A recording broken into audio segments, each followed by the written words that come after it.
are going to move from understanding layers to understanding selection. So what do I mean when I say selection? Let's move this picture of a duck inside of here, decrease its size a little bit. Remember to hold down Shift in order to decrease its size. Hit Enter, and if I were to put it right there, well, it would look fantastic.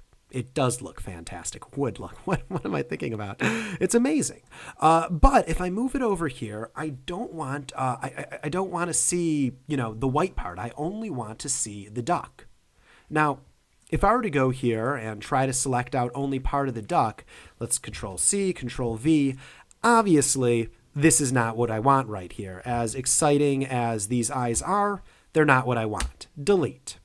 So how would I make it so I only select out the duck and get rid of the white?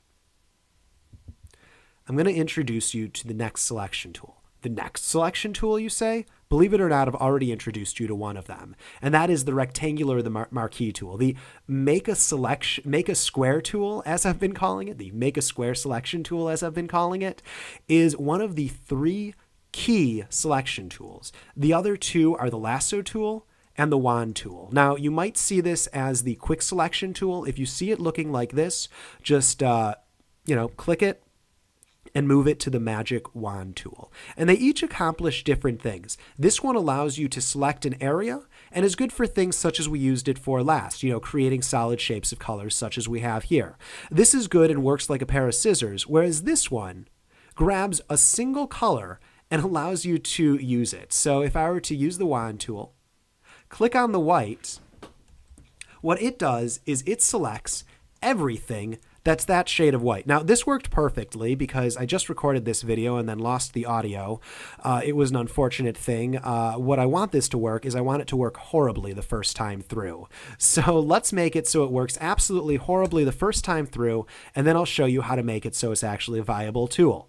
Stick with me. It's what teaching's all about. And learning, whatever you're doing right now. So the idea is that I click a solid color, in this case white, and it will set the active region to everything that is that color. So if I click this right here, it sets the active region to white. Now, we're running into a couple of problems. The first problem that I see is instead of just making the active region white in this image right here, on this layer right here, it's actually looking for white in the entire image, which isn't very helpful. We only want it to look for the white on this layer. And in order to do that, I'm going to go into the Options panel, and I'm going to deselect Sample All Layers. Let's click just to get rid of that active region. And now I'm going to click this again. And what I'm trying to do is I'm trying to press delete, could not completely request because your smart object is not directly editable. Oh, a problem with the smart object? How do we solve that? We right click and we rasterize the layer, and now it is editable.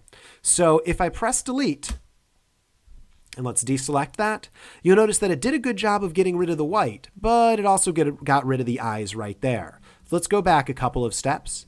And now, instead of just using this, there's another checkbox that's pretty important right here, contiguous, or is it touching? And now it won't only look for everything in the image that's white, it will only look for the white area of the areas that are touching.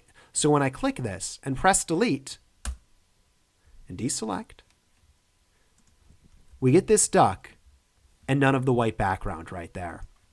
And at the very basics, that's how the Magic Wand tool works.